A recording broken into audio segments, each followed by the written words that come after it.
സ്ത്രീ ജനിക്കുമ്പം ഒരു fixed quantity of eggs അവരുടെ ശരീരത്തിൽ ഓട്ടോമാറ്റിക്കലി ഉണ്ടാവും. അതിങ്ങനെ കാലക്രമേണ കുറഞ്ഞു കുറഞ്ഞു വരും. അപ്പോൾ ഇന്നിപ്പോൾ എല്ലാ പെൺകുട്ടികളും എല്ലാ സ്ത്രീകളും തന്നെ AMH എന്നുള്ള ടെസ്റ്റ്, ആ ഹോർമോൺ ടെസ്റ്റ് ചെയ്യുന്നത് കാണാറുണ്ട്. അതിൻ്റെ ക്വാണ്ടിറ്റി ലോ ആണെന്നുണ്ടെങ്കിൽ ഭയങ്കര ആങ്ഷ്യസ് ആയിട്ട് ടെൻഷനായിട്ട് ഗൈനക്കോളജിസ്റ്റിനെ വന്ന് മീറ്റ് ചെയ്യുന്ന കാണാറുണ്ട്. ആക്ച്വലി എന്താണ് ഈ AMH എന്നുള്ള ടെസ്റ്റ്? ചിഞ്ചു പറഞ്ഞ മാതിരി നമ്മളെല്ലാവരും ഒരു ഓവറിയിൽ ഒരു പെർട്ടിക്കുലർ എമൗണ്ട് ഓഫ് എഗ്സ് ആയിട്ടാണ് ജനിക്കുന്നത്. ഇപ്പം നമ്മളുടെ ബാങ്കിൽ കുറേ പൈസയുണ്ട്, അതിലേക്ക് അങ്ങോട്ട് ഒന്നും ഇടാൻ പറ്റില്ല, ഇങ്ങോട്ട് എടുക്കാൻ മാത്രമേ പറ്റുള്ളൂ എന്നുണ്ടെങ്കിൽ എന്ത് സംഭവിക്കും? എല്ലാ മാസവും അത് എടുത്തുകൊണ്ടിരുന്ന് കഴിഞ്ഞാൽ കുറഞ്ഞു വരും അല്ലേ?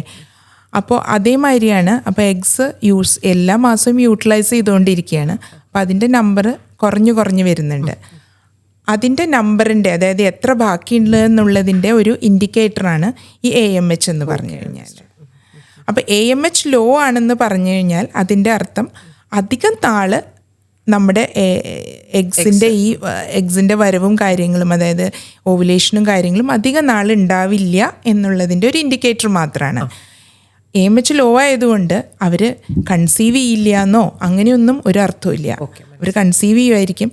ഇപ്പോൾ കല്യാണം കഴിഞ്ഞ ഉടനെയൊക്കെ ആണെങ്കിൽ അവരോട് നമ്മൾ പറയാം AMH ലോ ആണെങ്കിൽ വേഗം പ്രഗ്നൻ്റ് ആവാൻ നോക്കുക. അത് നാച്ചുറൽ മെത്തേഡ് ആണെങ്കിൽ അങ്ങനെ.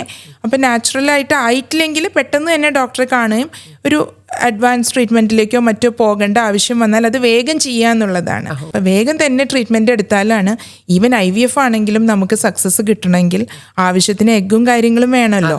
അപ്പോൾ അതിന് ഒരു ഇൻഡിക്കേറ്ററാണ് ഈ AMH എന്ന് പറയുന്നത്.